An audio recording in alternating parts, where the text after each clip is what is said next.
only place that we provide the link for you to join us, okay? All right. And here's the insight. The only way out is through it. The only way out is through it. What does that really mean? It has to do with any situation or relationship you find yourself in. Since most things in your life revolve around a relationship of some kind, this phrase lends itself to all of them. You find yourself in a relationship situation that you are dissatisfied with and you want out. It could be your job, friends, family, lifestyle, finances, and anything else you interact with. There are many issues to deal with to get out of a relationship situation. You know you want out, but you're afraid. Afraid of how you will do once you do get out. Afraid that the other person or situation won't let you out.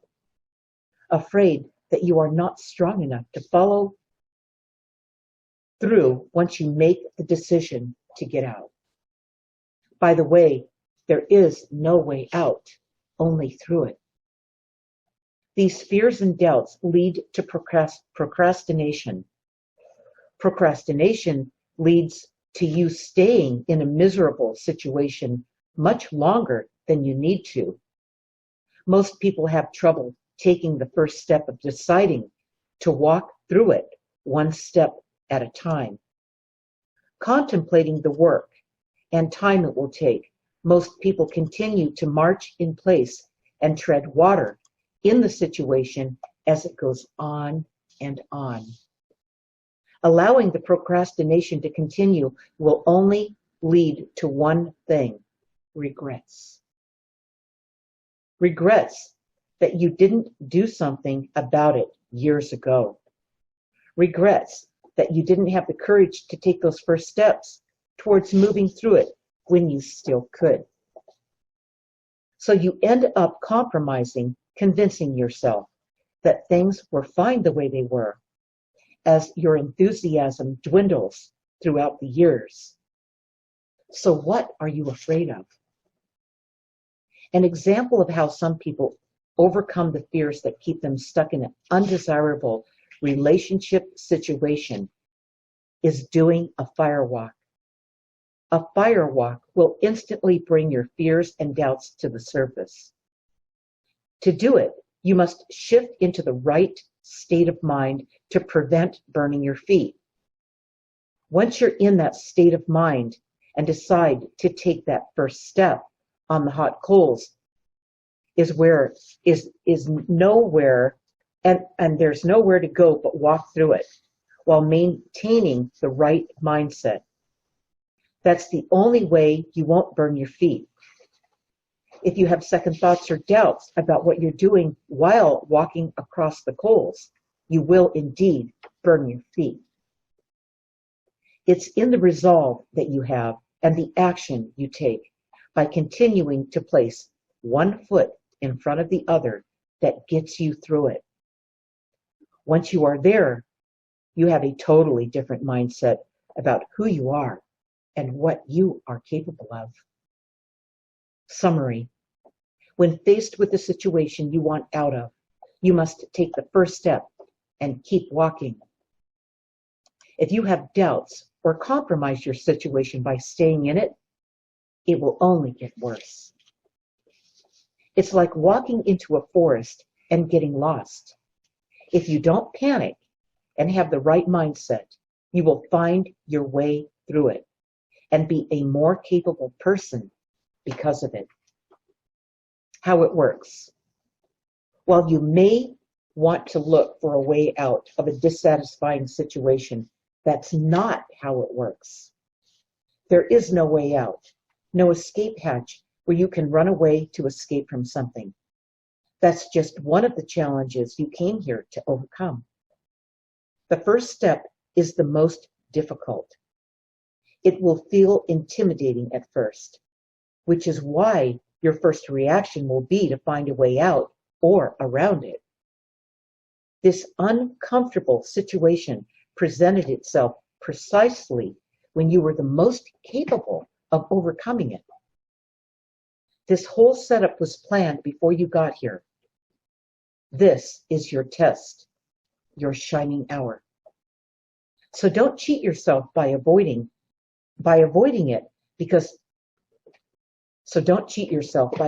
it, causing you to compromise and live a life of compounding regrets. All right. So who do we have with us today? Well, let's see here. I see Nina. I see Nina. Let's turn Nina's. We don't see Nina. I don't see Nina. Let's turn Nina's microphone on here. I see her name. Can we hear you, Nina? Hey, can you hear me? Yeah, hold on. Let's turn up your volume here. But we can't see you. We can't see you.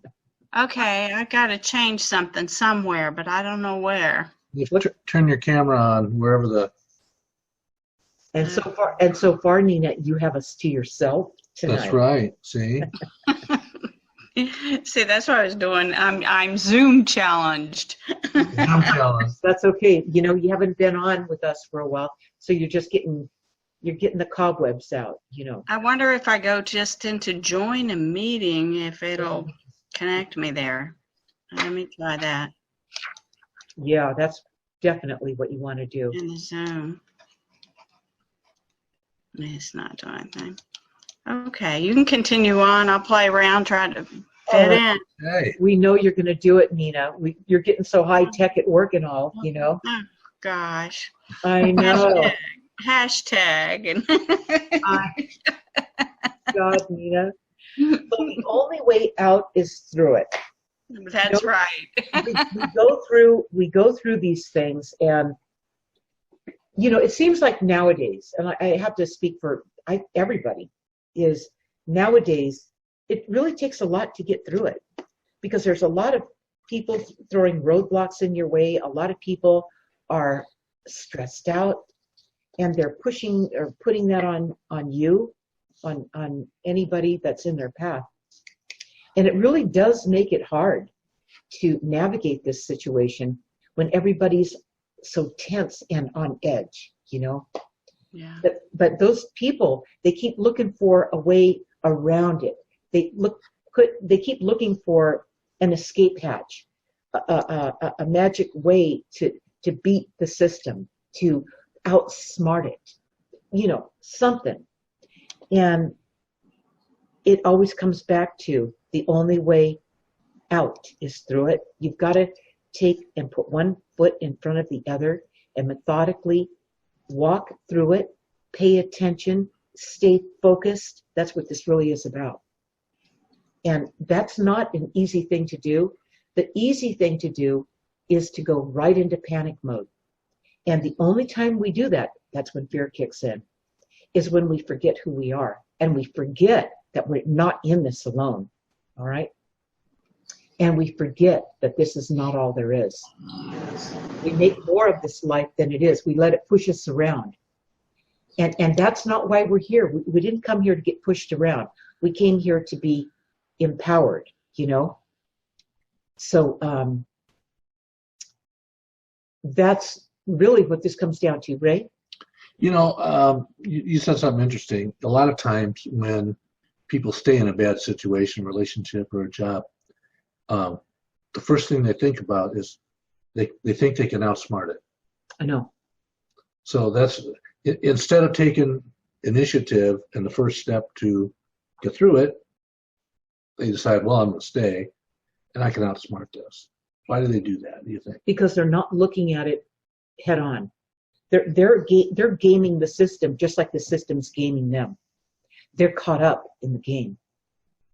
Mm-hmm. That's the problem. They're playing into the chaos instead of being empowered, stepping into their power and seeing things for what they are and aligning with that focus that they know they have and seeing things for what they are, so they can overcome it. They can walk through it, not walk around it, not go over it, under it, not procrastinate, put it off, not any of those things, or try to outsmart it, but to actually pay attention to what's going on. And that's, again, I just can't help myself but to bring up the journal. The journal will be what gets anybody who's trying to get this right. The journal, my guided journey, that you want to use to start working with it, so that you can harness this. You can become more from it. You came into this life on purpose to meet these challenges, not run from them, not try to game them and outsmart them, because you're not outsmarting anybody. You're just pushing it. You're kicking the can down the road if that's what you're doing, you know. It's like the thing you said about the forest. You know, when you walk into a forest and you get lost, the analogy would be, you decide just to stay in the middle of the forest and stay lost instead of walking through it. Right. And why would you do that? I don't know, you give up. You'd get scared. Yeah, you get scared. You give up and say, oh, this isn't too bad. This isn't so bad. I can stay here in the forest and eat nuts and berries and, you know, put up with it. Right. Compromise. Put up with being lost. With being lost. Well, that seems to be I don't think people put up with being lost. I don't think they think of it that way. I think they look at it like they can beat it or they can avoid it, you know, or something like that.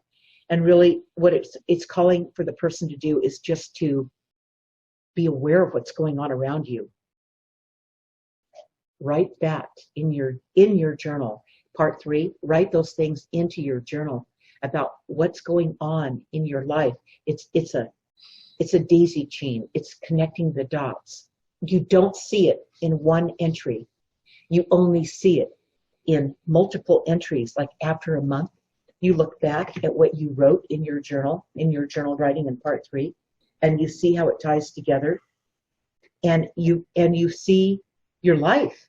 You see things for what they are, not for what the world wants you to see, not how the people in your life want you to see it or believe it. And it's like keeping your mind shut down and closed, and you can't see anything. And that's not where you find your answers. It's not where you find your resolve. All right.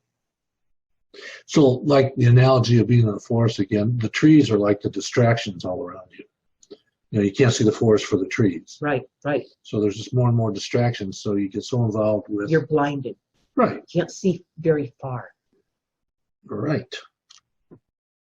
Until you climb up in a tree. Or you put one foot in front of the other and you keep walking without panicking. You can't. If you go into panic mode, what happens is you're disconnected. You're disconnected from yourself, from your guides, from anything that makes sense, that would grant you access to making the right decisions. Okay, you're shut down. You're frozen in fear. So that's why you have to breathe. You have to let that go and not buy into it. Don't let that have you. It could be what somebody thinks about you. It could be how everybody at work is treating you. It could be, whatever. And all those, every time that you run into that edginess, that stress, that resistance, that, annoyance, that something that's not working, it's guidance telling you that you need to make a course correction. Not run from it, not try to get around it, but face it dead on. And I'm telling you, the only way you're going to see it is by writing it down. You won't see it the first time you write it down. So you have to start doing this before you get in a panic situation where you really need the information. Before you get to that point, you've got to be doing this on an ongoing basis. So you've got something to refer back to, examine, and you'll see it. It's not hiding from you. It's in you. It's inside you. You've got those answers. Your guides are always guiding you and always giving you answers, guidance, anything that you need. But because we just go through life pretty much unconscious. We miss all that. And it's too painful to miss it, you guys. Okay, so let's get back to the fear and the afraid thing, all right? Yeah. How does that relate to the merry-go-round dream? What were they afraid of on the merry-go-round dream? Well, they were afraid of things speeding up. When the merry-go-round speeded up in the merry-go-round dream, they lost focus. They turned what was really a great thing turned into fear for them. And then the fear turned into panic. And when the panic got them, they let go and died. Okay? They just gave up. They gave up. Let go. They didn't know what to do. Fear had a stranglehold on them. You didn't come here to live a fearful life. When you came into this life, you actually never considered that fear could interfere. It never even came into your mind. You were so sure about what you could do when you got here that was all you were consumed with. So don't let fear choke you up and cut off your life force and prevent you from living this life you intended, the high road, okay? And I will say this, to do this, most people are drawn into having the same things. Having possessions, having, all these things, okay, and stuff. What it will cause you to do, it will cause you to get your reprioritize your life and what's important to you and really trim it down so those things no longer control you or threaten you or make you feel fearful because you might not be able to afford them anymore or what people might say about you if you don't drive that BMW anymore or whatever, okay? That type of thing. Nina, do you have any questions? No. Can you hear me? We Sure. can hear you perfectly, Nina. Yeah, my picture's not there yet, though, right? Not yet. I don't know. I'm in settings, and I'm trying to figure out where it is. You have to turn on your webcam software. Okay. That could be it. Yeah, do you see that? No, but I don't want to interrupt. I'll keep playing with figuring it out. Now, the only way out is through it, Nina. Mm-hmm. In your life, the only way out is through it, I know it. okay? I know it. I'm experiencing that. I know. I want you to tell me how that feels to you. Even if it feels like really aggravating or annoying or just, you've had your had it day. I'm done with this. Explain in your words. How does it feel? It feels rough. It feels rough because I resist, and it's like, because I've got all these changes on me right now, and the whole industry is changing, and you got hashtags, and you got all these Facebook ad pages and all this stuff, and it's just like I get to a point where I'm enough already, stop. Yeah. But I can't. No, you have to keep going. You have to keep learning. You know how they say what you resist persists. Persist, for So sure. how is that true? I mean, is it because it's always right in your mindset? It's because it's something that actually what it is it's not that difficult to overcome. It's just not something that is your comfort zone. Yes. Yes. For you, Nina, you're more of you came up old school, okay? Yes. You're a people person. Mm-hmm. You want to do the deal like you used to do the deal. Yes. Now everything is a strategy. It's it's all this other stuff that is supposed to work. Mm-hmm. Yes. And tell me how you think it works. This technology, these hashtags, Facebook, stuff.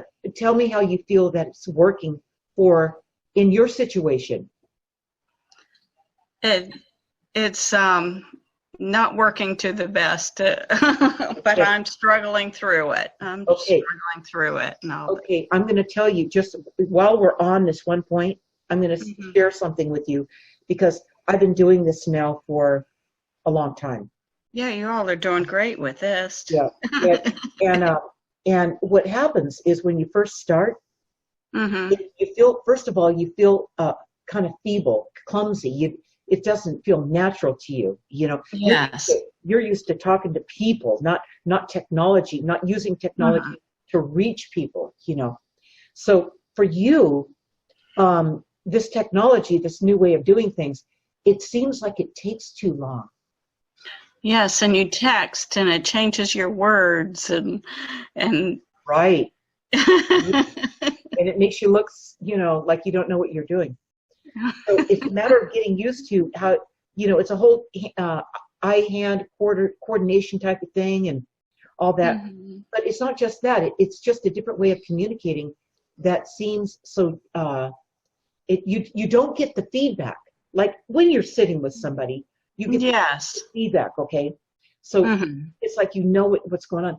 But when you're working like this, you're blind. You're working in the dark, and you don't know what's working, or if it's even working, or when is it going to work, right? Yes.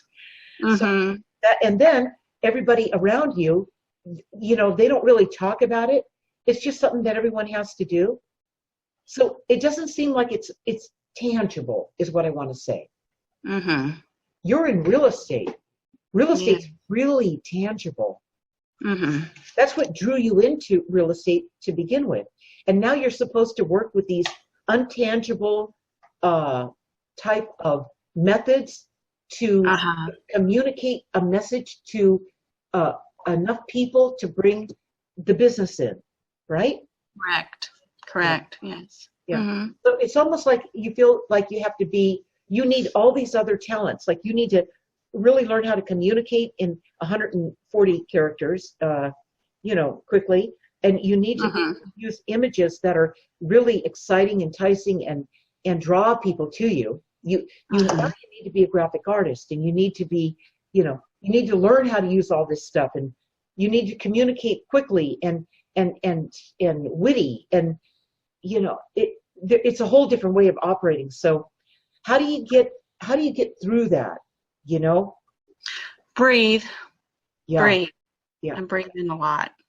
So, but I am guilty of procrastination too, but I'm trying to breathe through it and just keep going. Yeah. Nowadays, you have to be a real technical person to be in real estate. Or not just real estate, but in anything. And then I enjoy that too. There's part of me that really enjoys that, but then I get so caught up in doing that I'm not doing what I'm supposed to be doing, is connecting with the people. Right. So I'm hung up on making the brochure. So what did you say? Making a brochure. At that point. Oh, yeah. Yeah. So here's what's going on. You can't get enough done fast enough. Right. This is the same problem, by the way, even though you feel a little feeble with the technology. It's the same exact problem that people that really know what they're doing, I would say that I really know what I'm doing, have. We all have it, because when we're working with people, we don't, again, it's elusive. We don't see them. Now we'll get the feedback, over the course of a day or a week, but the instant you put it out there, sometimes you don't know if what you're saying is going to be, if they're going to connect with it, or if they're going to be maybe offended by it, right? Right. So where's that line where it's just edgy enough, where it entices them? They're thinking, wow, you're the kind of real estate agent I really want to work with, because I can trust you. You say it like it is. You're not afraid to say it like, Okay, yet when you say it like it is, you can take it too far and say it in a way where it's offensive to them. So what do? Do you say it like it is? Are you saying it like it is? Or are you offending people? You don't even know. Mm-hmm. Because you're working behind the computer screen and you don't know. You're not getting the feedback like you're used to. So, well, that's why a lot of people hide behind the technology. They don't feel comfortable like Nina does. She feels more comfortable face to face with people. Right. But they don't feel comfortable. Right. You know, that's right. Especially a lot of the younger, say, real estate agents. You know, that grew up in this mentality. Right. Mm-hmm. That's right. Exactly. And Yeah. so you're competing with that. I'm sending an email to one person, another one comes in, and then I find I've written the message to the other person, and I'm just throw my hands up in the air. I know. It's about getting real comfortable with the technology, you know. Mm-hmm. So if you're going to be in the game, you know, if you're going to be making a living and working at this, and you know, you're not going to retire and you're going to keep doing this, then you have to get that down in some form, okay? There are other occupations that you could go after that wouldn't require so much of this, Nina. You know that, right? Yes, and I've been trying to, yeah, and go work at Home Depot. Well, there's other things you No, I need to, Yeah, you would have to, if I was going to change my career, and you've been in real estate for a long time, if I was going to change that, I would do something that I absolutely loved to do, that could support me, that did not stress me out like that, okay? Yes. Mm-hmm. So I don't know if it's about going to work at Home Depot. But I do think, you know, I don't know if you could love a job like that, but it might be a place to start till I figure it out, and at least I'd be with that people. You'd be with what? At least I'd be around people. Right, exactly. And then maybe meet some builder or something that comes in. Okay. Save me. Here's I love it, Nina. Here's a free tip, Nina. You want to meet some successful rich guy? Yes. Write these 2 words down. Okay. Boat shows. Boat shows. Absolutely. That's a good idea. Yeah. Now, boat shows are usually start on the weekend, Thursday, Friday, Saturday, Sunday. They usually run 4 days. Mm-hmm. But guess who the richest guys? Guess what day they go? Thursday. Because they can take off of work, spend all day at the boat show, because they got a lot of people doing the work for them. Okay. That's a good idea. Thank you. So you know what? Here's another thing about what Ray just said. I don't know about the hooking up part, but I would say that when you take yourself out of your environment, you do something that's unrelated to real estate that you really want to do, that you'd like to do, that feels good to you, and you do that, you meet all these other people. And Nina, when you just let your heart take you where it wants to go, yes, you will bump into things that aren't such a effort. It shouldn't be so hard, you know? I know. And it's, it's frustrating for me now, where I loved it before. I loved it earlier, but then it's like I'm not loving it as much anymore. Yeah, I know. It's like dating your ex again. You've been in and out of real estate, 3 times now, and you've gone right back to like the same situation? Yes. Yeah. Dating an ex again. It's like dating an ex again. Mm-hmm. Yeah, because I got out when the market crashed. Up until then and all, I was fine. I was licensed in 95. And up until the market crashed, I was fine. And then I guess it was 2010, I took another job.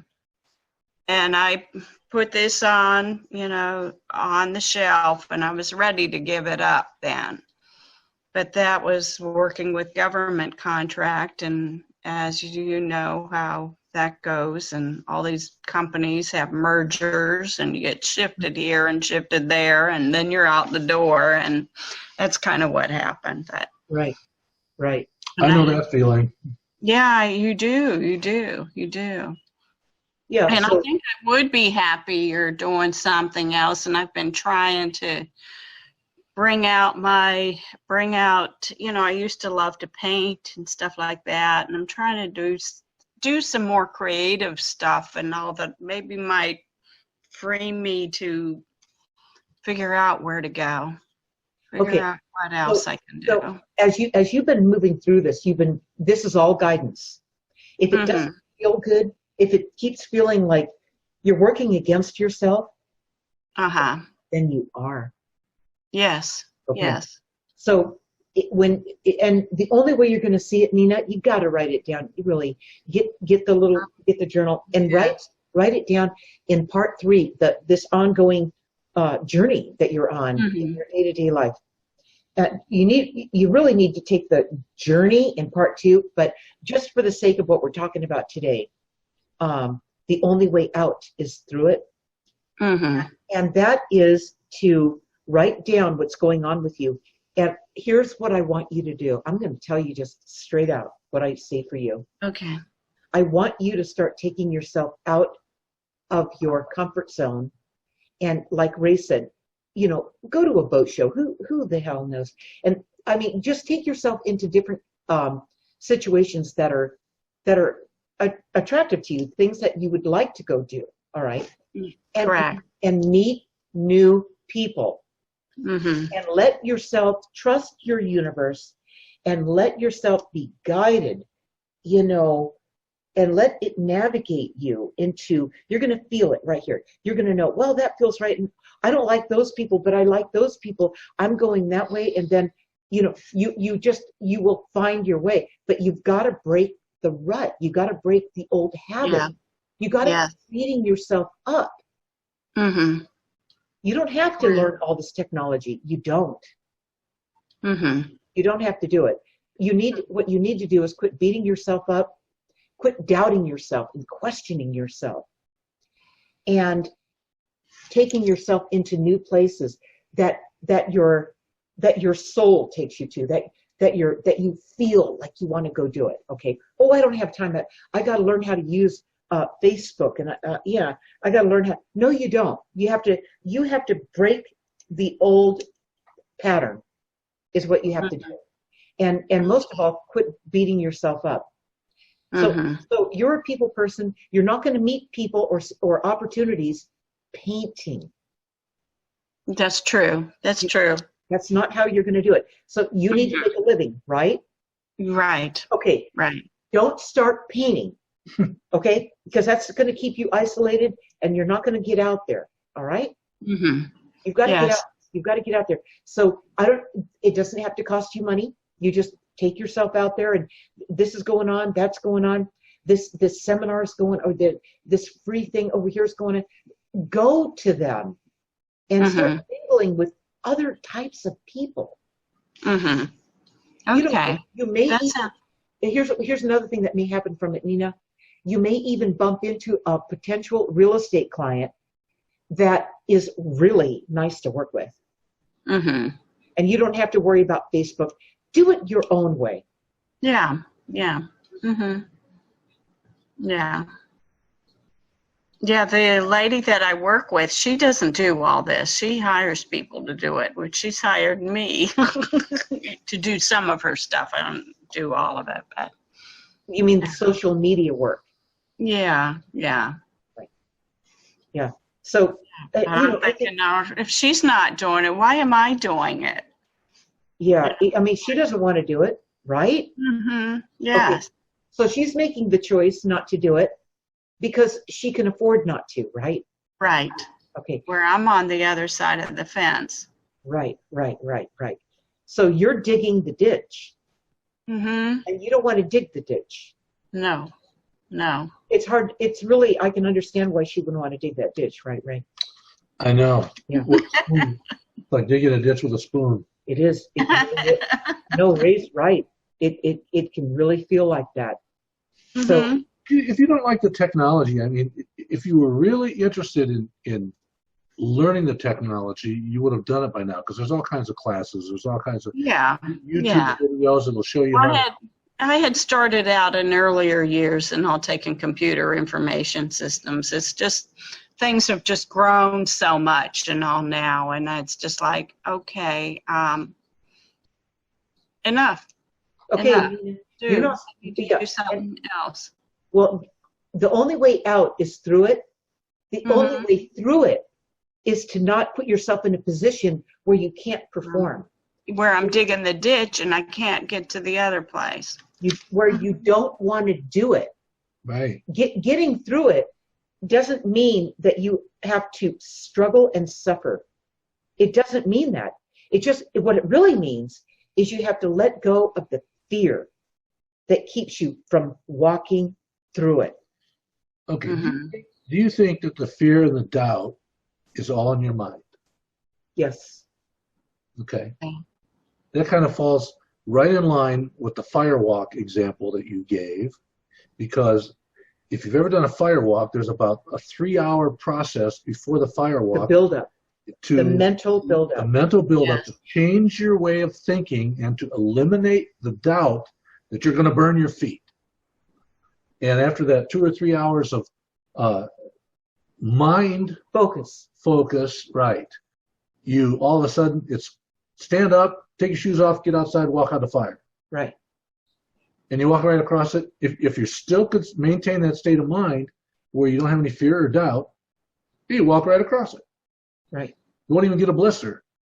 That's right. But as soon as you think, oh my God, this is hot, I could get a blister, you'll get a blister. Boom. Right. That's right. So think about, what this comes down to, and Ray talking about this, don't think about what could go wrong. Go into it without, like the child, go into it without expectations. Trust your universe. Okay. Realize that you're not alone. And Nina, the way you're going to build up defenses around that to really strengthen yourself mentally and condition yourself is going to be in your journal. Okay. Did you get this yet? No, but isn't this the same as the... No, it's different. No. Okay. And I'll tell you how it's, when you get the book, you'll see how different. Okay. It's 176 pages as opposed to 40. Okay. The 40-page one that you were one of the early adopters of my guided journey when it was still a work in progress. It's like me. Right. I'm a work in progress. You are, Ray. Yeah. And see, Ray knows it. But you know what? We all are. We're all a work in progress. You know what's important about that book? The MP3s. Yeah. It lets you, instead of having to watch the videos, it lets you listen to the MP3s so that, for walking you through the part 2 where you take the journey. Correct. And you can listen to it in your car. Sometimes for me, anyway, when I listen to an MP3, like an audio book or whatever, it gives me that room to envision things, okay? Where when I watch a video, it kind of takes that away, So you can't be mobile when you're watching a video. Right. And you could be walking your dog or working out, listening to the MP3s, driving your car. And that's the best time, because that's when your guidance, that's when your higher self, that's when something bigger than you is there, okay, as you're contemplating it and figuring it all out, So that's why that's important. Nina, you can beat this thing. I'm telling you that you can. But I trust. I know I can. But you need to double down on it, because you've got all this history, and you're looking for that reassurance, and it's not there, and it continues not to be there as you keep looking back, thinking, if I just do this like I used to do this, but it's not the same, So you've got to, when I say double down, you've got to use your journal. Get this. And okay, I will get that. Yeah. And it's part two, my guided journey. And get this, and start working with this, Nina, and get the MP3s and The MP3s are a $5.99 value that is included with the book when you get the book. Okay, so get it and start doubling down. Nina is going to write in her journal at least 15 minutes a day.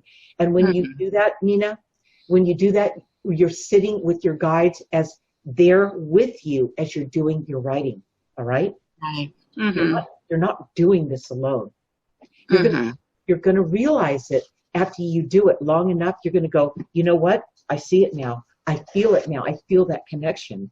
And I know that I know this information that's coming through. It's coming through so much clearer and quicker. But you got to start. All right. Okay. Right. You got to start. You talked about the first step in the how it works part. The first step is always the most difficult. Why is that? Why won't people take the first step? Because it's fear. It's fear. It's a fear of the unknown. You think you're going to make a fool of yourself. You're not good enough. Yeah. It's all this insecurities is all it is. It's like the first foot on the coals.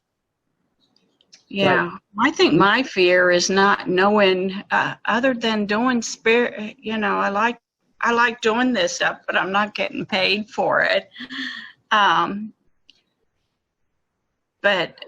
I don't know what to do. I don't know what to do at this stage Yeah, I know you don't. Okay. You don't know what to do because you haven't stepped into it yet. You haven't bumped into it yet. You haven't taken yourself out of your comfort zone. It's where you're going to find this, Nina, does not reside in your comfort zone. Right. You know that because you're learning this social media stuff and hashtags and all this stuff, and that's not a comfort zone for you at all. And it's still not working. Well, but as soon as I learn it, it's going to change. You're going to bring out something else. That's what you think. That's what you're assuming. But while you're going through it, you're struggling and you're suffering, and right? Yes. Okay. Well, then that's letting you know that is you. That's letting you know that you're going in the wrong direction. That's what it's letting you know. There's something that you're good at that you haven't done yet, so you don't know what it is. All right. You just have to put yourself out there in enough situations until you bump into it. But you've got to try new things, Nina. Okay. And it may be, and I'm going to go back to this. It may be in trying these new things, putting yourself in a whole new social circle or circles that you actually connect with real estate clients and you've got business. That was easy. That didn't require any hashtags or social media. Yes. Okay? So you need to walk your own path. But Nina, when you go out there, don't go out there with a focus on that's what the outcome's going to be. Leave yourself open. You don't know what the outcome's going to be. Leave it alone, because if you're not being open, then you're not letting yourself be guided. You're interrupting it. You keep getting in the way of it, and that's resistance. Correct. Okay, so you can do this, right? Right. Okay, so the only way out is through it. There's no way out but through it. So it doesn't mean that you have to. My mom said something to me when I was a kid. She goes, "You made your bed, now you have to sleep in it." And I thought, no. I said, no, I don't have to sleep in it. If it's not good for me, I'm out of here. I'm not doing that. And she was like, wow. She always thought that, you commit to something and you're stuck for life. No, you're not. You're not stuck for life. You're just there to learn what you're there to learn. And get everything together so that you're more prepared to go out and learn something else, all right? Or do something else, or do something with that is different or bigger or multifaceted, or, but it doesn't have to be just one thing, So the only way out is through it. So you've got to start walking through it. Yes. Just Mm-hmm. be open and let yourself be open to whatever that is. And one thing that'll happen is you're going to need to write in your journal what's going on with you day to day. You need to do that 15 minutes a day. Yes. And you'll become a better writer as time goes by. In the beginning, that won't be so true in the beginning, but it will improve because you are not alone and your guides are with you, and you're going to feel that flow start to kick in. And when you start to feel that flow, that's the connection to your guide. Yes.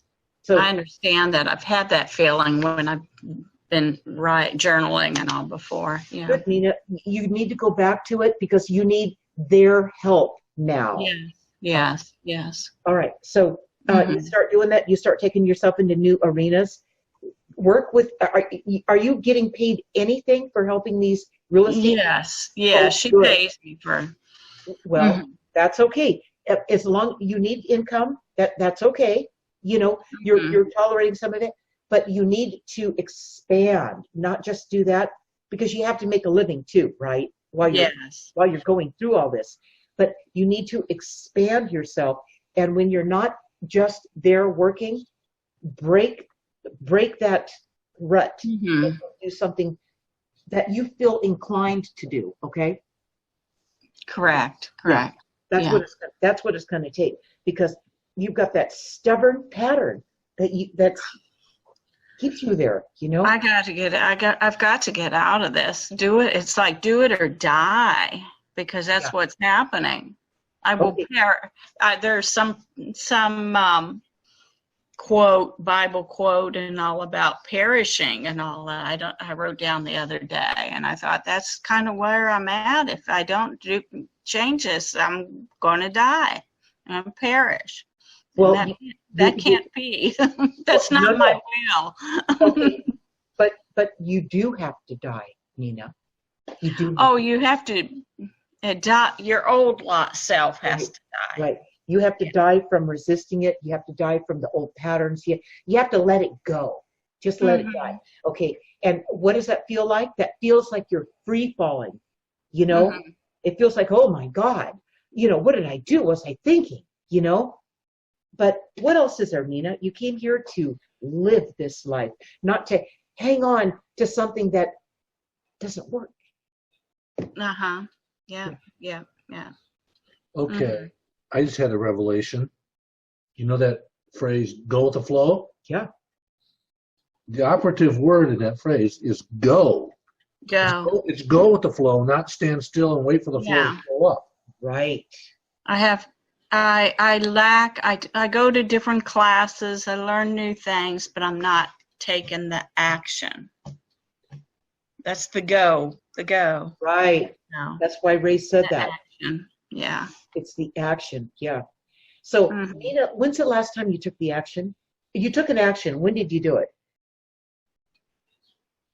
I went to a class recently and all, and that was last week.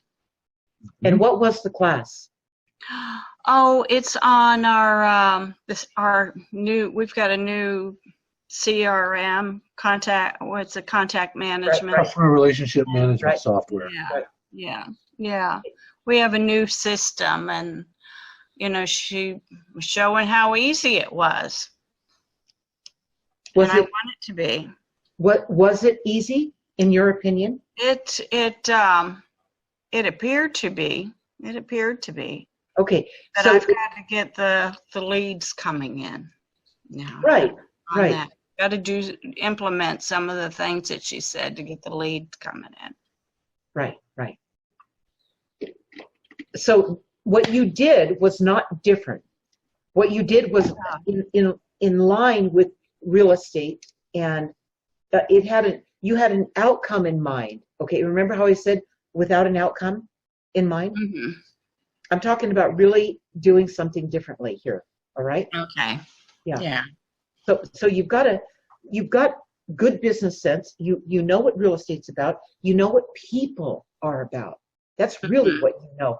In real estate, you got to know people. Mm-hmm. Okay, so I would say that that's a big one. You're a people person. You're not the kind that likes to hide. It felt good to be, because a lot of our classes are online, and this was with it was the old way and on the, with A live people. trainer. Yes, yes. Wow. Kind of not nice. And was the class full? Yes, it was. Wow. See how much people are dying to get that personal interaction. Was it free? Yes. Mm-hmm. Okay. Well, that would be, and a lot of real estate people are not tech savvy, so they need that interaction, that one-on-one, physically there. So you're not alone in feeling like. Oh, I know. I'm not alone. Yeah, yeah. Mm-hmm. So how about if you were to teach real estate classes, Nina? I don't know. I don't know about teaching, but one thing I could do is similar to what I was doing when I was with the other company where I was, handle the transaction management. Right. So process their documents, put it in the system so they can get paid. And because a lot of the agents are, they're just doing deals right and left, and they don't have time to take care of the paperwork. Oh boy, and that's I'm not that person, so I could do this other. Oh, so. It's like like being their assistant, right? Mm-hmm. Yeah. So I could. I think I can get paid. I'll have to find out how they're doing it at like a flat fee for handling a transaction. But if I start building clients that way, right, that might be more lucrative than what I'm doing. Well, I guess I can still do what I'm doing. I could still get transactions my own if I, as they come across. Right. But if I'm not so strapped for money, then I could. Right, Nina. Right. That I could breathe easier. So far from the time we've been talking with you tonight, right now, what you just said, you feel the most confident that you could do that. You feel the relief from not having the financial stress on you. You found a solution for that. That one feels like the right one for you to go after. Yeah. Okay, because it's a long shot looking for or trying to drum up clients without a client base. So I think that's a great idea. What you just came up with. And then if I'm happier, and then things can it'll free up, and I can start doing some of the other things, which will Nina. Me, yeah. I would do that, Nina. I would do what you just said. Out of everything you said, that's the one I would do, because that's the one that will pay you. Okay. And you don't have to stress out over learning all this technology that I don't know. I don't think you're going to. Which I like it and all, but it'd be easier to learn from a little kid and all that. You bring in somebody's teenager and say, will you show me how to do this? I know. Yeah. So I would move with that. And then, like you said, take yourself out of this real estate that dominates your life, and that's all you have, and start breaking out of that and connecting. And I like the boat show. I like the idea of that. Boat show, you might find some very wealthy real estate clients there too. That's true. you need to get out and do some stuff that that puts you in the right place at the right time. Okay. That could be your new middle name, Nina Boat Show Butera. Yeah, but if that worked for you, Nina, and you were to tell everybody, you wouldn't want to let your best secrets out. That's a secret. That's your secret. You wouldn't want that to happen. So Nina, do you have this? I have this. Do you I have haven't, and I will get this other book. I was thinking that this was a copy of the printed form. So I will get Only the. partially. Oh, yeah, only partially because it's derived from the work in progress version, but the work in progress version's a 40-page version. And it hasn't been updated. No, it hasn't been, and I won't be updating it, but Right.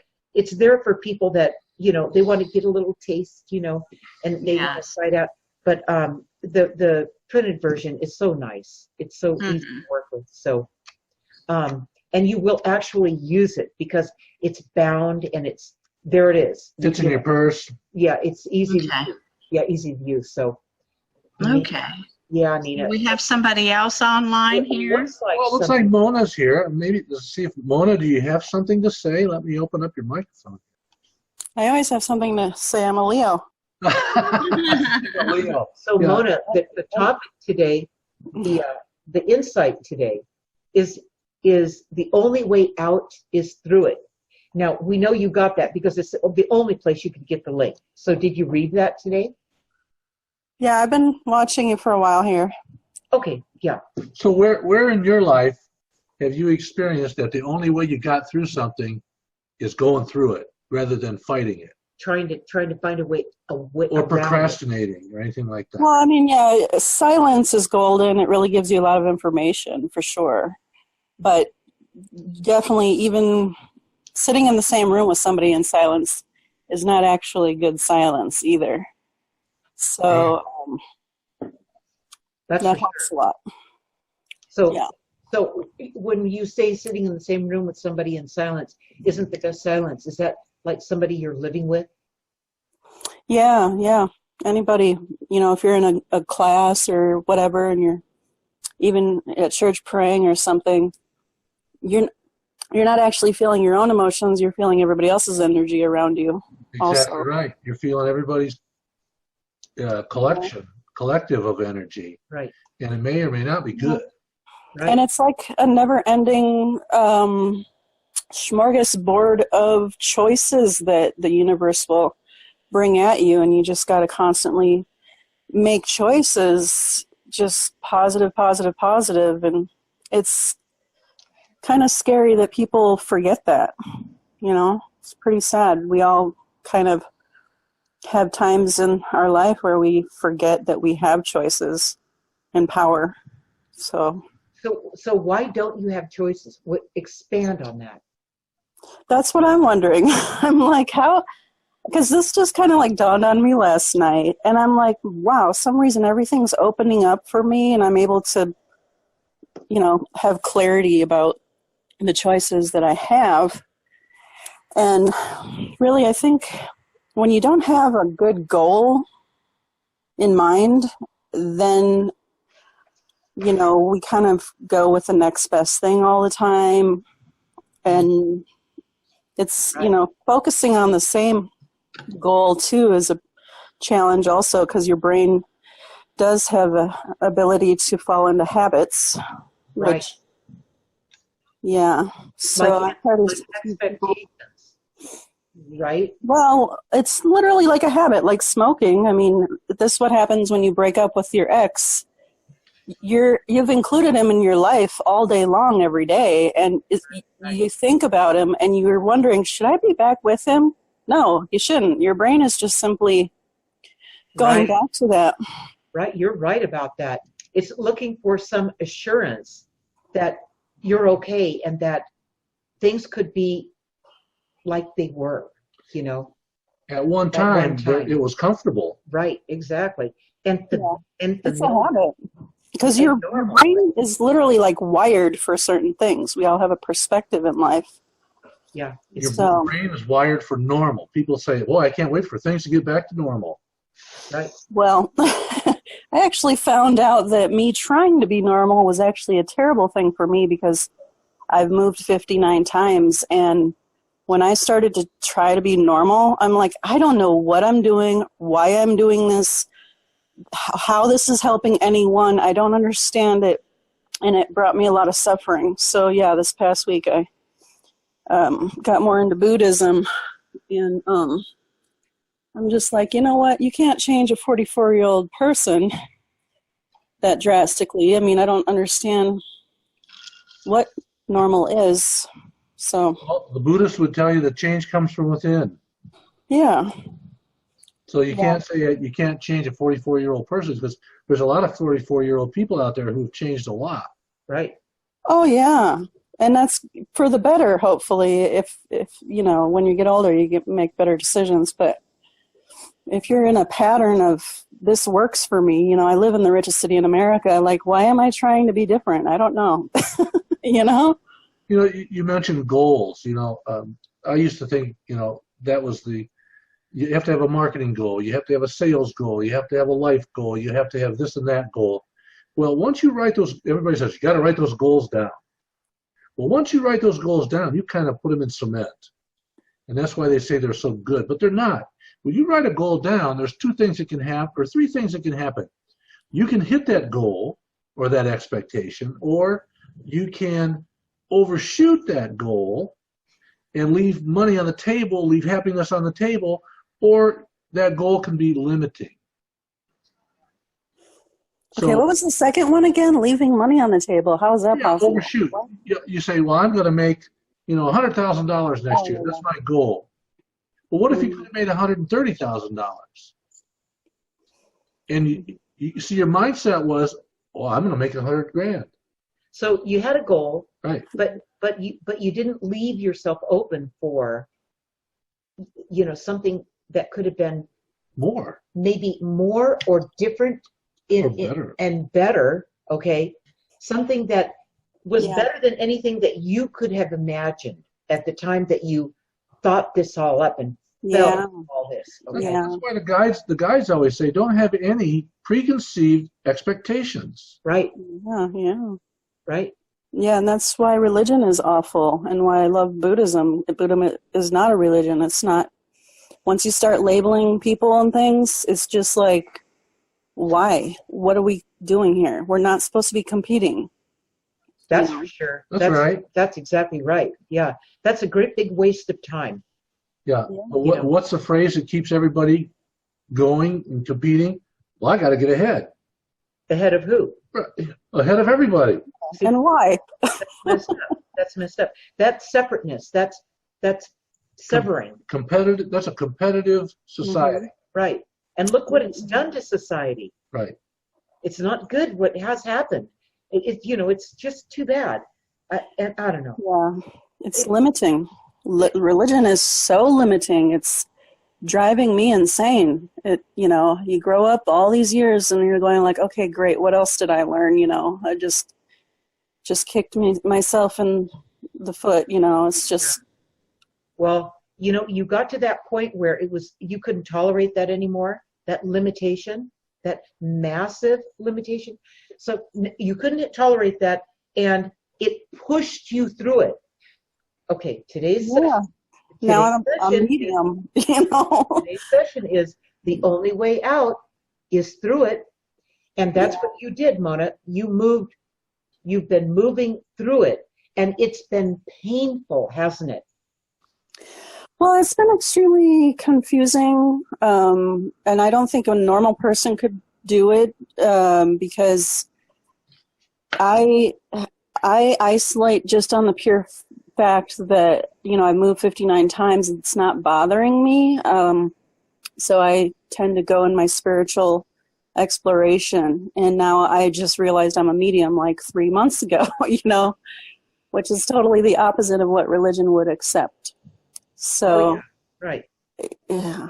Right. But most normal people, it's so sad that people are so limited. You're coming out of a mindset and an old pattern and a programming that hits you all at one time, and it does feel disappointing because you feel like, why did you show me all this if this didn't serve me in my life? Why did you program me with this? Why did I buy into it? That's what you're feeling. So it's you're mad at yourself. That's what you are.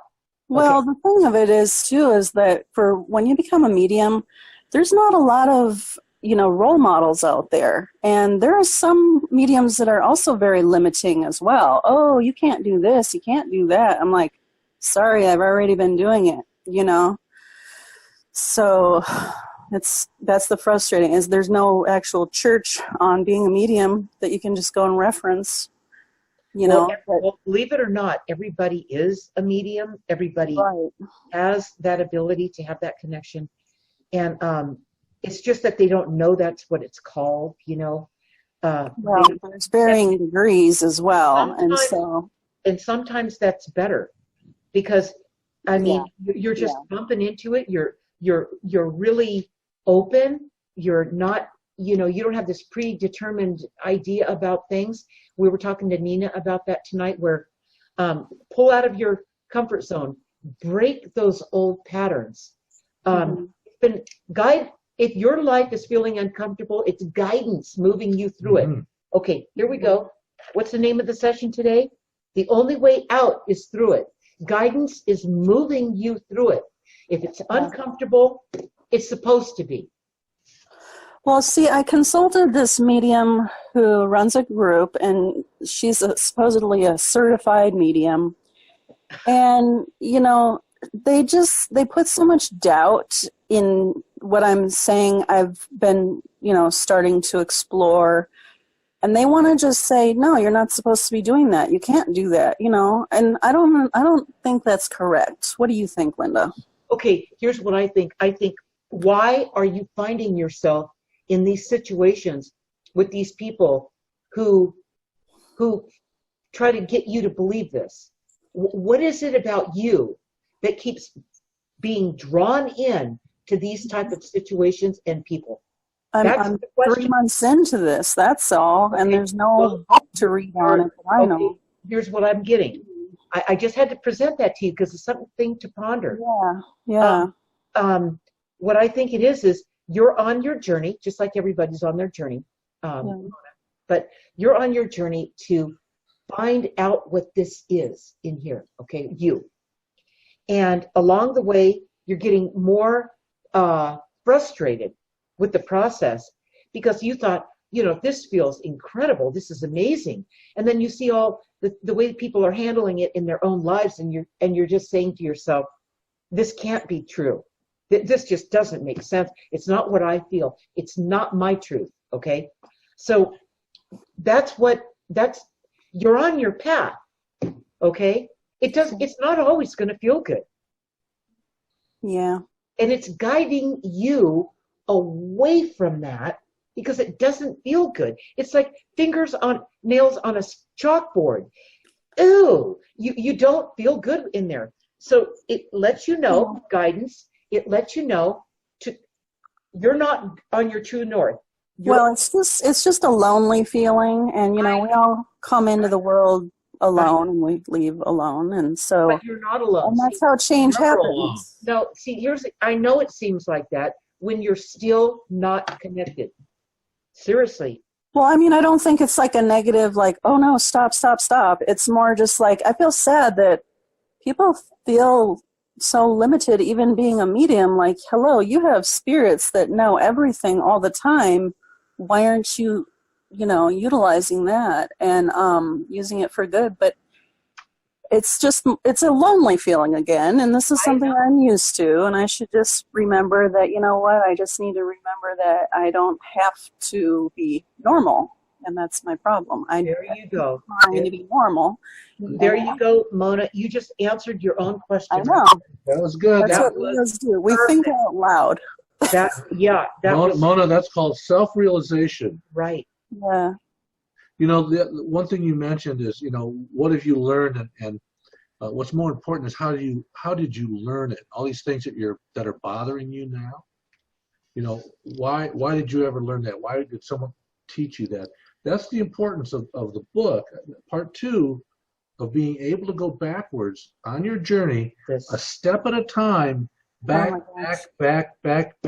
to find out exactly where somebody taught you something that now is not serving you in your life. What Ray's talking about is in My Guided Journey, which is now published on Amazon. You can get this paperback.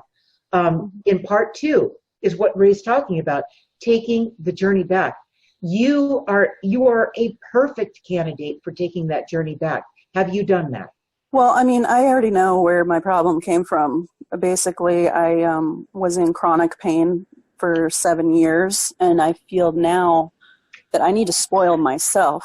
So I'm constantly like, what can I do? And it's extremely selfish, but to get through the world successfully, you need to be able to make other people winners. And I just realized that this last week. So I feel terrible that I've put my children through all of that and everything. But so I know that, you know, that's the danger when you come out of chronic pain. You're going to want to be really selfish. And then you go into this other problem. That's a good insight. I think you're moving through things rather quickly. Yep, Yeah, me too. I do. I think you are. And I do understand the loneliness. I remember how all that felt. And it actually doesn't bother me. Like the reason it bothers me is because my kids think that I should not be lonely. And I'm like, I have my whole spiritual stuff. I'm into astrology, Buddhism, medium. You know, I'm constantly doing something, learning. I research a lot. It actually really never, because I never really had that anyways. So it's not like I miss it, you know? Right. Yeah. Where is Mona located? I'm in Newport Beach, California. Okay. I'm on the East Coast. Oh, okay. Mm-hmm. Yeah. Mona lives around the ungrounded sorts of people. I've been there. It's nice. It's very nice here. It's nice, but the people are ungrounded. And Well, just in Newport, you have to drive about 10 miles and then you're like suddenly flooded with niceness and you're going like, oh. You know? So you're moving through it. We're all moving through it. We're all, you know, moving through it. So it's not, what you're going through, Mona, is totally normal. Yeah, it was a selfish decision to just stay here. I had opportunity that Spirit presented, but religion taught me that that could not be true. So I'm kind of mad at a lot of different things in life right now. So yeah, when you mention walking on hot coals too, you know, it's kind of like, okay, life seems like it's like an illusion now suddenly. That's good. And is it? Because like what, I mean, Because why it did I is. leave the couch suddenly? This life is an illusion. Yes. This life is what somebody said the other day. It's a temporary assignment.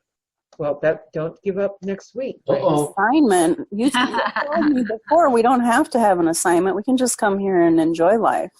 That is your assignment then. Right. Oh.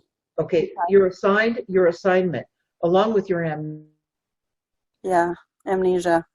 amnesia. And the thing is, you didn't get total amnesia. You only got partial amnesia when you came here, and that's why you have this hole in your stomach, this hole in your soul that keeps driving you to seek something out that you know you felt it before, but you can't seem to feel it now. Where is it? Where'd it go? It's familiar. Why isn't it right in everywhere? You know, and that's that loneliness. You know, you're remembering. Right. Well, I also realized in my last life, I was accused of stealing. I was a town treasurer. And so this life, I'm like afraid of like cash registers and things. Like, They should be afraid of you. Yeah. I know. You'd make a good politician, Mona. That's funny. Go off the deep end on the other direction. Yeah, I was a really good person my last life too, and my dying words were, "I wish I could just work one more day." I was a farmer, and I had one of my legs cut off, and I'd be out there in the wheelchair. So, I mean, I kind of think I really didn't steal the money, and I was just constantly trying to prove to people that I didn't. You know, but money is money, right? It's just paper. Why am I doing this? I need to stop. Yeah. You're going through a lot at one time. Yeah, I am. It's insane. And then you're asking me to go over my past 44 years. I'm like, oh, no. Moving 59 times. Just wait a second. Hold on. Just a minute. Well, you're moving fast, and you want the answers now. You have to go by what feels right to you, to do what feels right to you now. But if you did go back and you took the journey and you really did take it, you'd glean so much from it. But you've got to follow what you feel. You're doing all these other things. You can only do so much at one time. So, do people ever really get over their childhood traumas? I mean, do you ever just, feel totally relieved of all of that stuff, or no? well, I'm a person who went through it, and so I can tell you that I'm probably not all the way through it. I feel I'm still working things out. They come up, and I have dreams that show it to me or whatever. Yeah. What came through when you're writing the book?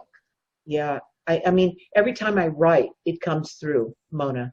Yeah. So what happened is, what I've learned from it is how I teach others, is how I help others and coach others. All right. That's what how I utilize it. Now, Okay. am I still working through it? I would say that I'm still working through it, or I wouldn't be doing that work, Mm-hmm. Yeah. Yeah. So it's another process of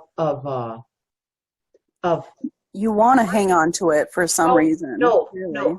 no, it's not that. It's another level of discovering who you are. Because, But I mean, in order to explain it to somebody else, you got to kind of keep reminding or remember, how did I come to this place? Instead of just finally stepping away from it all, you just need to, so for you as an educator, that's important. it doesn't feel like that to me. It's not the same. It's not the same feeling. For me, it feels like it's very spontaneous. I don't think about, well, when this happened to me, I got to think it through. It's none of that. It comes through spontaneously. And so I don't know what's going to come through because I'm channeling it. All right. And with my background, with all the things that the guides have to work with, in my toolkit, let's say, where I was awake and alert and aware, they use that for somebody I'm working with that needs exactly that one thing, and they come through, and that's whatever it happens to be that they come through with, the guides. I don't do this alone. They come through me, all right, and speak to the client or who we're working with. So it's not about me thinking about what it's going to be. That it's the exact opposite. Mm-hmm. Yeah. Yeah. And in doing that, it's in doing that, Mona, the byproduct of it, which I don't even know what's going to happen when it does happen, the byproduct of it is I go, wow. And I learn something, and it heals something in me that I may not have seen before, Mm-hmm. Yeah. That person came into my life and brought that out. And I just never saw it that way before, but there it is, Yeah. Yeah. So like we were talking with Nina earlier tonight about keeping yourself open, not having preconceived notions about an outcome or a goal. I never enter into anything with that. Never. Right. So And you always want to look at it. Different. It makes you different. You kind of look at things instead of experience them as well. When you're going through something with somebody, you want to make sure you're at a distance just to watch what's going on. Just be open, and the person will talk for a while, and then boom, it'll just come through, that type of thing. Yeah. Yeah. When I first moved here, I was on such a wonderful trajectory. And then my grandparents, my mom got wind that I was going to have this big multi-million-dollar company. And suddenly they wanted to start talking to me, after like 3 years of not talking to me. I'm like, oh, okay. So some reason, just them doing that, although I'm looking at it as being wrong, I still, it just triggered some sort of sadness or whatever. I know. It's still going on. It's still perpetual. I'm like, Are you It- kidding it- me? They were stooping that low? You think so highly of your parents when you're young, you know? they don't Well, maybe you know don't know, but they don't know any different, Mona. And they're the ones, if you look back through your life, that taught you a lot of the things that were wrong, that you made decisions on that information to the rest of your life, and you find yourself in the situation you're in now. Right. it's insane that somebody would stoop so low. Like, are you kidding But me? they don't You're see it, just for Mona. the money? You're judging them. Yeah. You're judging them. That's not where the answers are. It's Okay. not in the judgment. It's in, they don't know any different. They What do were you mean they taught- don't know any different? How could they be 20 years older than me and not know any different? I don't get that. What do you mean they don't know what? What is it they're supposed to? your What are they thinking is what I'm wondering. How is this okay in their mind? you need to write. Yep, you need to write it. You need to write. You need to start writing it. And you've got it. Even if I had your answers, I can't give them to you. Well, I don't know that I even care to. I mean, hello, I haven't even talked to one of them for 7 years. Like, why do I still care about this? Is this something you just...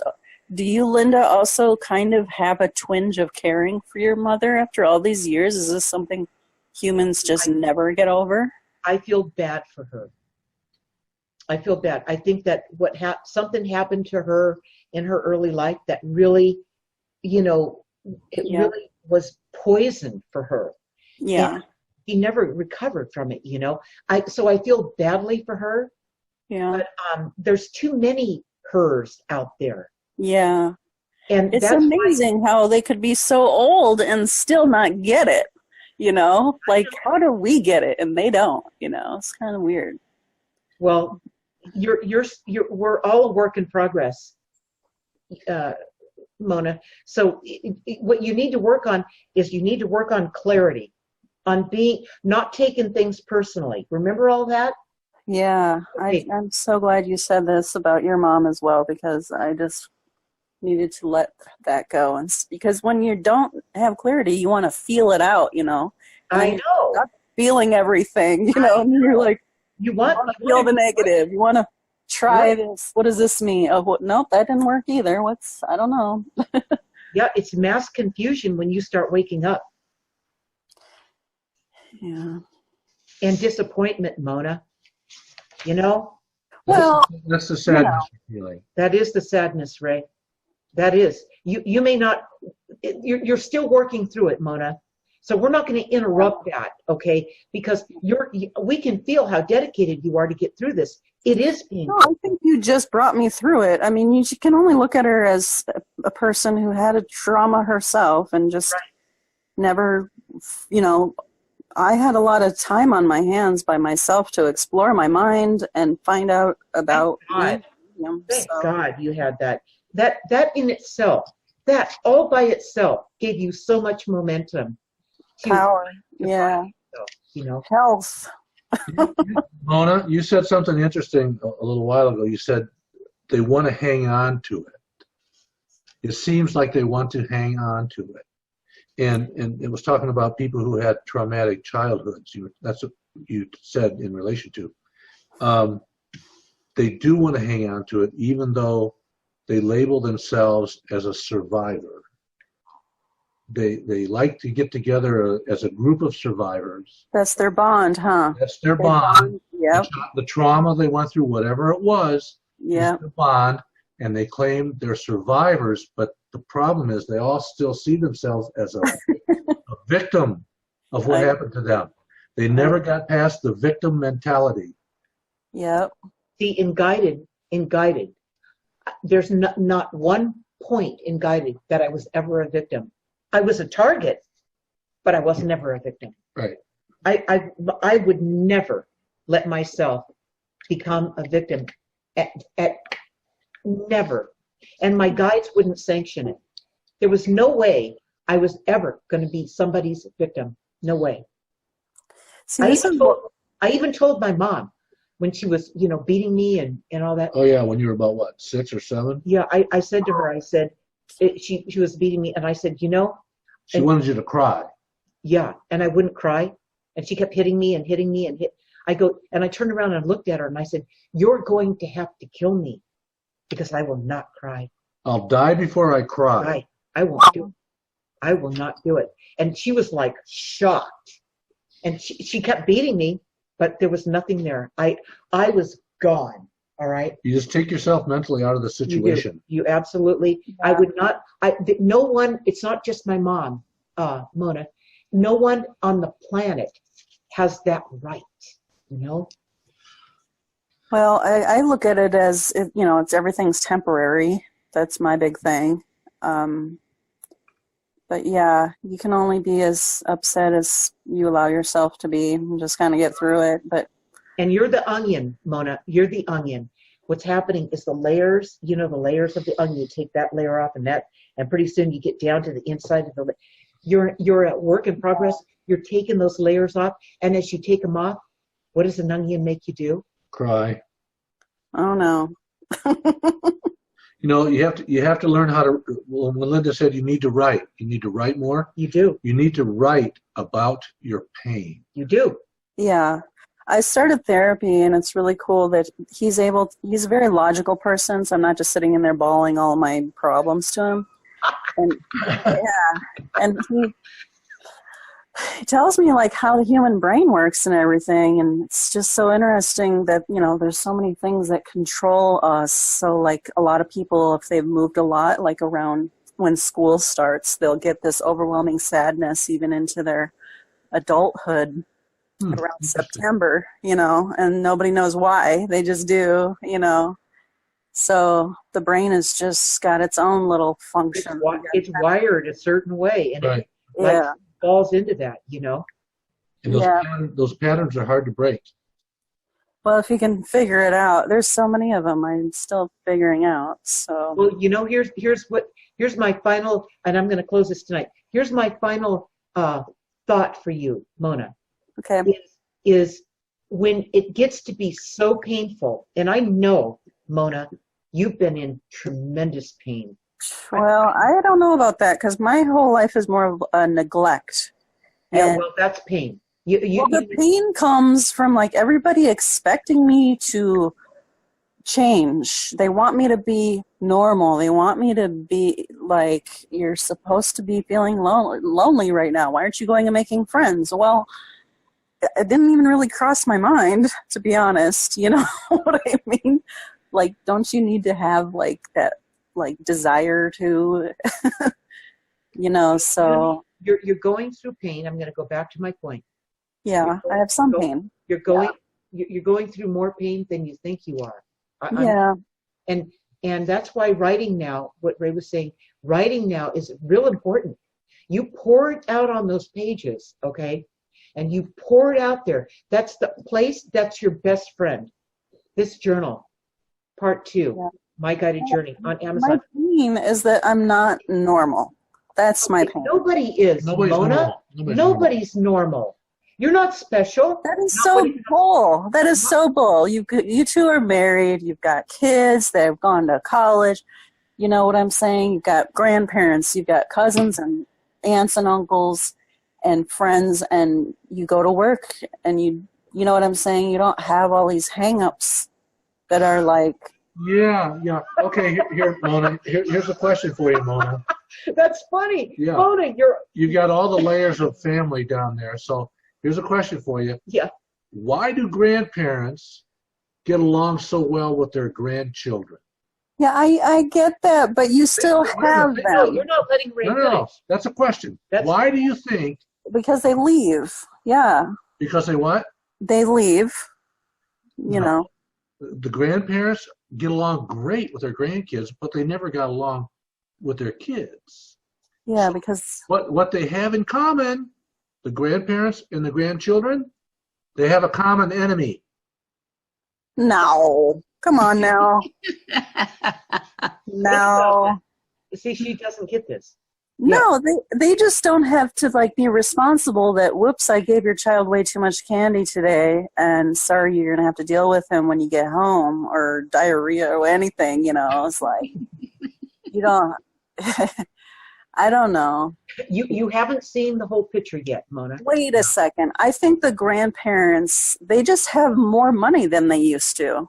and they don't have that constant worry and fear that's driving the whole entire household to stop this, stop that, stop it, stop it, stop it. You're getting me mad because you're not cooperating with the program here.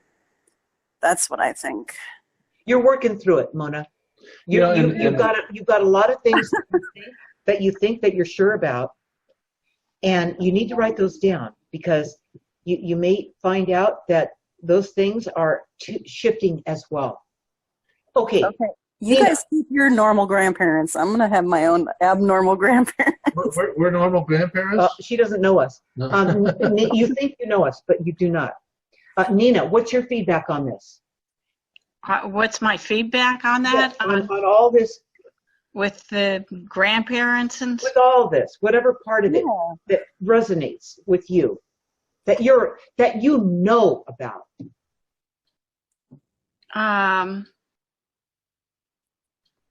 Was it the parents against?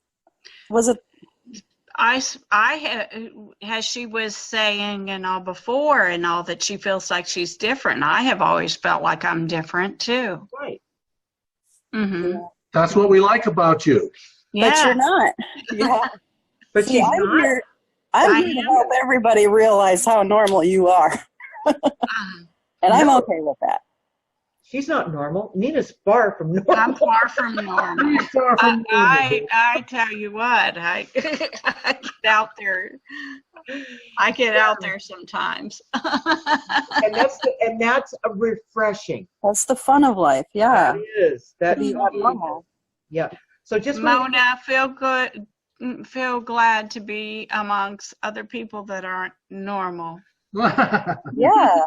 I know. What is normal? there is No such thing. No. What does Mona define as normal, though? Good. Go ahead. Well, if your car broke down right now, you could probably count 5 people on your hand that you could call to come help you. Mm-hmm. If you live in a community of people that help support each other. Well, I don't know if you've got an aunt, uncle, cousin, brother, sister, kids, somebody. An example of that, because I lived in a community, when I was married, and I was used to having people around and all. If something went wrong and all, I could call. And then one time I had a car accident. Yeah, and I ended up going to my ex-husband's, and his girlfriend was there. And she said, "Well, why didn't you call AAA?" Yeah, that's the only people I would trust if my car broke down. Yeah. And I thought, gee, I never thought of that. That's funny. I pay that $55 a year. I'm going to get something out of it. Besides discounts at Denny's and hotels. Denny's, you don't go to Denny's, really. Yeah. Well, I'm so used to having all these people and all around me, and AAA, were they? Were they? That's funny, Nina. She's funny. I'm not normal. Here's a funny story. We're going to wrap it up with a lighthearted story here that happened to Linda and I. Well, I don't know, about 10 years ago or so. When we lived in Sedona, we were at the local New Frontiers grocery store in the parking lot, and somebody walked up to us, approached us, long-haired guy, new age, guru type guy, walks up to us, and he's handing out brochures for us to come to this talk that this guy that he represents is putting on at the Creative Life Center, I think it was. And this guy is the only, you were talking about people certified in this, certified in that, certified this, the only certified blah, blah, blah teacher in the world. And he's going to be here one night, blah, blah, blah. So I looked at it. The only one. So I looked at the brochure, and, it was a guru type of guy. And I said, he's the only certified teacher of this and this and this in the world? And he says, yeah. I go, who certified him? That totally didn't make it. That did not flush out. He had no answer. He couldn't figure it out, He goes, yeah, how did I? How did it happen? Yeah, stumped him totally. You know what? We're all certified, you guys. We're certified the minute we get here. We had everything we needed the moment we got here. Ever since that moment that we got here, people who were here before us tried to talk us out of it. Right. Talk us out of it. Started about when you were 2 years old, and they told you what you couldn't do. Up until that time, if you saw something across the other side of the room that you wanted to experience, you crawled over there and you experienced it, and you made a judgment about it. Right. It's good or it's bad. Right. Or I'll never do that again, or maybe I'll try that again. But by the time you got to about 2, in between, right around 2, people started telling you what you couldn't do. And you started rebelling. Even if you couldn't put your rebellion into words, and they have a name for it. The terrible twos. You became a terrible person. Right.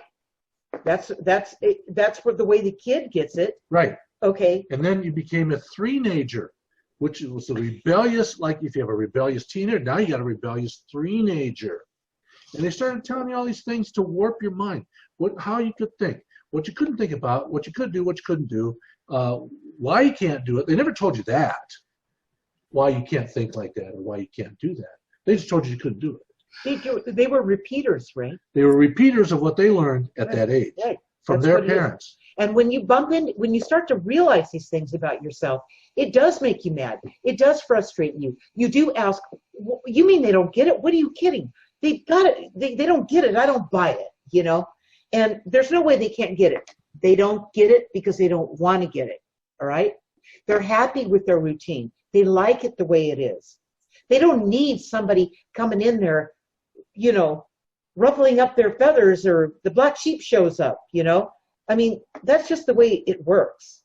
So get used to it. And you know how they feel about themselves? Normal. We're normal. Oh, they got their friends. They all got the same problem. That's awesome. Right. They look at all their friends and look at themselves in the mirror. I know. Okay, you guys, what exciting things are we're gonna close the session with the guide's closing message about the only way out is through it. But before that, next Tuesday, September 18th, watch or interact with us right here on Zoom in Linda's weekly guided insight is where you will receive the link to join us, to talk to your guides, to us, and to the group, 6 p.m. Pacific, 9 p.m. Eastern. To be published next Tuesday morning in Linda's weekly guided insights, the guides will be talking about this life is not all there is. This world, that would be good. Yeah, it's really a good one. This world is not your real home. Mm-hmm. You are on a temporary assignment. That's what Ray was saying. It's one that you accepted and chose to take on. Everything that's been happening in this lifetime was all planned before you incarnated, and once you arrived, it was all set in motion. So, if this is not your real home, where is it? So that's what we're going to talk about next week. And these kind of things start to, from week to week, in Linda's weekly guided insights that the guides talk about, we channel these insights each week for you guys. And the guides pick these topics because they see what you guys need to be aware of at any given time. Okay, that's why these come out the way that they do. The guides select these topics. And they see that people are, they keep looking for something, reaching for something, yearning for something. They feel the urge, the desire, but they don't know either what it is or they don't know how to find it, or both, all right? So this is what next week is going to be about. It's going to be about connecting with that, and the guides are going to be reminding you and poking at you and waking you up, okay? And that's what that one's going to be about. So don't miss it, you guys. Okay, so it's a good one. It's a good one. They're all good ones. So here's the closing message from the guides about the only way out is through it. You're not here to run away from something. You can't run away from it. You can't outsmart it. You can't go around it, above it, below it. You can't go back. You can never go back. And here they go. You are always moving towards something,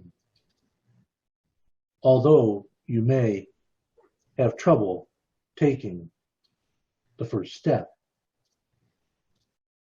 Once you take that first step and make the decision to move in that direction, you have more than half accomplished what you want. It's the procrastination that only postpones the pain. It's the pain that gets you frozen in place. If you were lost in the woods, would you try to walk backwards to get out? No. You would keep walking forwards, and eventually you would come out of the woods on the other side. You cannot sit down in the middle of the forest and wait, because while you are waiting, you will die. Right. You'll miss it. You'll miss it. Another way of saying, and you will die, is that you thought about walking through the forest. You knew you were procrastinating. You realized what was going on. You felt something was missing, and you didn't. You waited and waited and waited, and then You ran out of water. you ran out of time. Okay. One day you made the transition. Okay, and you were released from this world. And when you get to the other side, you instantly know, did I get done what I came here to do into that lifetime? You instantly know it. You don't have somebody judging you, coming down on you. You know this. It's your own life review, not somebody imposing their judgment on you at all. This is all about you. You can't even help it. It's an instant reaction to your entire life. It's like wham, and there it is. So All happens in an instant. in an instant. And it feels like the life you just were released from happened in an instant. Once you're on the other side. That comes next week. That's what they're going to be talking about. See how I can't help myself? That was channeled. That's the guides coming through. I knew it was. I knew it. Yeah, and I don't. Again, Mona, I don't think about what I'm going to tell you guys, and it just comes through, and it's all there, and the guides just, they just come through and say it like it. And Ray tonight, as Ray was talking about, and I know the instances when he was getting the guidance coming through him. It wasn't coming from him, but through him, and because I know him. I know when it's guidance, and I know when it's him, Yeah. It's like it's leading you through your feelings. Even though it doesn't make sense, but it does make sense because it's your feeling. They are using that. They are using that, yeah. And they do that in their best attempt to reach you and Nina and anybody who watches this belated, okay? It's their attempt to reach you guys. So that you're not in this life to suffer. You're not. And they tell you, they say it all the time. You're not here to suffer. So quit resisting.